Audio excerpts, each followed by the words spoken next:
Hi everybody, it's great to be back here again tomorrow. It's Friday, Parashat Ki Tavo. This week was a very tense week. Yes, elections took place finally here in Israel again for the second time. And it's crazy, it's been a whirlwind. And everyone wants to know what's going to be and all that. And I think if we look in the portion, we can find answers. And so if you'll excuse me talking a little politics this week as I show you how the portion is related to the elections, let's get right down to work. Parashat Ki Tavo. It's one of those great portions that are connected to the geography of Itamar. Right here, I look out my window again, I see the mountain of the blessing and the curse. And we're talking about the covenant. The 6 tribes stood on each mountain in the valley with the Levites and saying, cursed be the one who does this, and blessed be the one who does that. Everyone would say amen, etc. But if we look in Deuteronomy 27 and we go through this 11, there are 11 different curses mentioned on these mountains. And there's 2 common denominators between the 2 of them. What are they? Number 1, they all relate, the commentators explain how they all relate to things that are done behind the scenes. For example, someone who strikes his neighbor. Now, what do you mean, how is it behind the scenes? You can see a person striking his neighbor, but the answer is no. We're talking about someone who's talking evil, right? Gossip. And that's why it says, the verse stresses, basate, secretly, right? The verse number 24 in Deuteronomy 27 stresses that this is done secretly. The same thing if we look when the curse mentioned in what number verse number 15, Deuteronomy 27 talks about idol worship. Idol worship could be done also publicly. That's why it says he does it secretly. V'sam basater. He places the idol in his own quiet place and no one's around. And the list goes on. All these things referring to don't, mislead the blind. Not necessarily talking about the blind, but talking about giving the wrong advice to somebody. Every one of these different curses here are things that are done behind the scenes in secret. That's one common denominator that connects them all. Another one is that they're all related to the moral code, moral things. Right? There are so many things a person could do secretly, also transgressions against the Torah. But why were these chosen? Because these were chosen because they're all related to basic morals, not necessarily to to the different details of Torah laws that one has to do. So the stress here was on those 2 things. It's very interesting that upon entering the land of Israel, making the covenant here in Itamar, the blessing and the curse was centered around these 11 different curses. The blessings were the opposite, of course, those who don't do these things. And their moral code and the fact things that are done secretly. Now, why? Why was this chosen here upon the entry to the land of Israel to stress these different sides of things? And if we think about it, number 1, God, we have a court system and someone does something wrong, all right, he's cheating somebody or doing something wrong, you have witnesses, you got a court, the court punishes the person, they'll serve time for what they did, for doing the wrong thing. But a lot of times people do things behind the scenes and they can say, something? Yeah, God's, no one's around. But God's saying, no, don't forget that I'm seeing everything. And if you're not behaving morally and you're doing it quietly, don't worry about it. I will take care of the problem because you will be punished for those terrible things. And when that happened, we look in the prophets, we see how Israel went into exile because of things that were done, that they thought they'd get away with. The prophets are full of these things. And examples, literal examples that were mentioned here in the portion. So if we think about it, coming to the land of Israel, God is telling us the most important thing for Israel is, number 1, to be moral, to build a nation. Here you are, Joshua is the one who's going to fulfill this commandment. He comes across from, crossing over the Jordan River after capturing Jericho, some people say before, mentioned in chapter 8 in Joshua, and they come here and they fulfill the commandment of building the altar on the Mount Exile, and the blessing and the curse, this famous event covenant in the land. So the stressing that the nation of Israel, Joshua, you're the leader now. And God is saying all Israel together, united, one force, with moral behavior. Proper moral behavior is so important. And not doing things behind the back of one another, right? It all goes together, right? Because when you on the outside, people thinking, you're doing the right thing, but you also have to be good from the inside. And when people don't look at you, when you're in your home, when you're private own dimensions, you have to be serve the creator of the universe, and it shows your faith in God that you're going to be moral in every circumstance. This is vital for the land. Now, it's so powerful. On one hand, God is telling us how we have to build our nation with morality, and respect for one another. And then we have the altar, which represents the 70 nations, because we have to write on the altar the Torah in 70 languages. So we have this mission of being a light to the nations.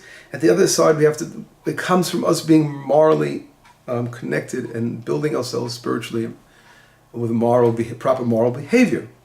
Now, it's not hard to see the connection with the elections. This is exactly it. All tribes, there are 11 different curses here. The commentaries say, Rashi brings it down in other commentaries, that these refer to 11 out of the 12 tribes, right? Because all the tribes of Israel were here. And one was missing, which was Shimon, Simon, right? We know on the mount, right over here on the mountain here in the city of Shechem, below those mountains was the battle against Shechem. And therefore Moshe didn't want to bless him. And since the blessing was eliminated from him, because we know what happened with Shimon, the curse, God didn't want to have the curse connected with Shimon here, because he was in a personal case. So in reality, these verses of the curses are, each one is intrinsically connected to one of the tribes who received a blessing and a curse, right? So what does that mean? That everyone is representing one of those curses. In other words, each tribe has special talents and a special a gift that was God gave them. But on the other hand, they could, if they don't follow up and live up to what their potential, they can, God forbid, be cursed. They can, God forbid, follow their folly or their weak spot. Everyone has a weak point, and each one of those curses are related to one of those tribes that have a weak spot, and that has to be rectified. So the point is that all the nation, the 12 tribes together, have to unite. And that's the whole beauty of the mountain, the blessing and the curse, is that 6 tribes in each mountain. The valley was the bridge that connected the Torah. The Levites, the Kohanim, the priests calling out to go with the Torah, that's the bridge that connects all of Israel together. And for following the Torah the way we should be, they were a unified nation. And all those curses will of course, be blessings. They wouldn't, God forbid, they'll be turned into blessings. There'll be no curses anymore. That's the way we should be. And if we look at the political scene, it's been very ugly for the last few months here in Israel, and especially this latest campaign, with a lot of these things mentioned here, giving bad advice and talking evil tongue about one another, and this one coming against this one, and it's such factions here in the land and all this. It's a terrible thing that goes on in elections, and Israel's like a family. And God is saying, I want unity of the tribes. That's the message of this week's portion of elections. We have to be unified. Here in Shechem, it represents coming together. And I mentioned many times in Torah lessons how we see it's where Abraham first came, and all the nation of Israel, our forefathers came here. It represents Achdut.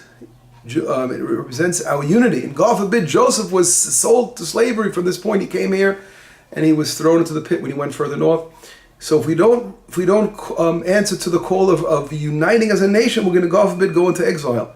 Our exile is based on the lack of unity. When Israel is unified, we are blessed. But if we're not, then we're left with the curses. And we have to realize that's really the answer to the election campaign in there. So we must try to unify ourselves. We know, of course, to unify, we have to put our disagreements aside and look out for the better. We have to look for the better in everyone in every group. Because everyone has something they have to rectify. We said no one's clean.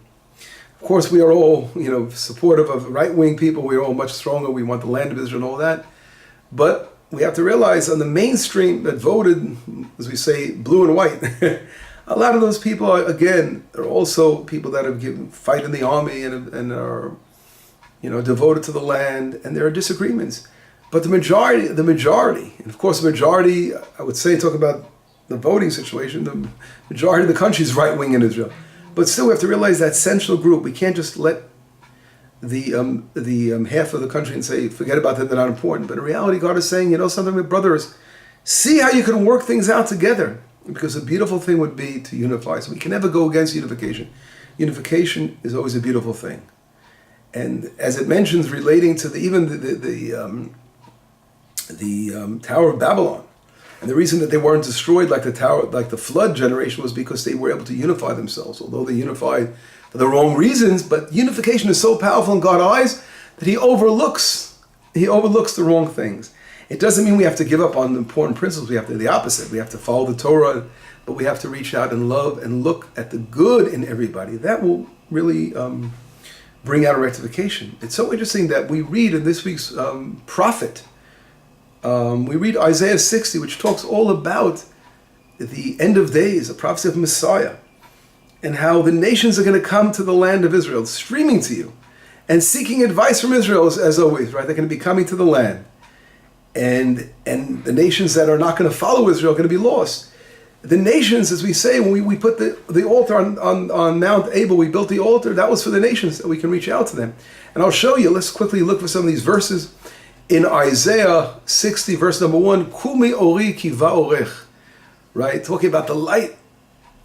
Arise, my light, because your light is shining, right? Ukvod Hashem alayich zarach, and God's honor is coming upon you. So here we see how the lights, talk about that there can be a shining period of light at the times of Messiah, at the end of days. And it says, V'alchu goyim lo'orech, and the nations will go according to your light. This is the light of the nations, seeing Israel. It's to be an example for a society of perfection, a society of purity and holiness, and getting together. It goes on. I'm just going to read some of these verses here. They're amazing. You should read the entire 60. Ki hagoy v'melacha shelo yavduch yovedu, because it says the nations that are not going to serve you will be lost. In other words, the non-Jews of the world, the nations of the world, are intrinsically connected to Israel, and they have to. The blessing through Israel will bring them a blessing. We have to get our act together so we can rectify the world. It's so clear. It's unbelievable.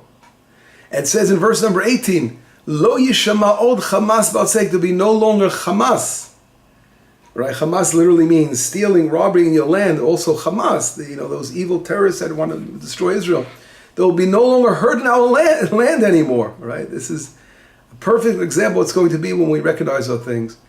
And of course it ends with Ani Hashem, I am your God, and it's time, or Achishena will hasten the redemption.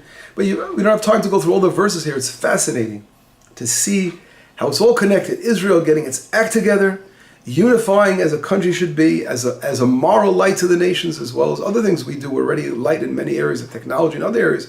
We have to be a moral beacon to the world. And then their nations will come and connect to Israel and get and receive and draw from Israel the light that they need, and will rectify the nations. So it's all connected. That's the altar that will be written in 70 stones, in 70 languages. This is all connected intrinsically to our getting together. That's why the whole world, everything that goes on in Israel, the world's eyes are constantly upon us, and we have to get our act together. But anyway, here's a little touch of politics and Torah. Have a wonderful, wonderful Shabbat. We'll be in touch. Waiting for the outcome of the continuation of our politics here in Israel. We'll see what's going to be. Everything will be for the best, and we will unite as one nation. Shabbat shalom, b'sorot tovot, yeshuot v'nechama.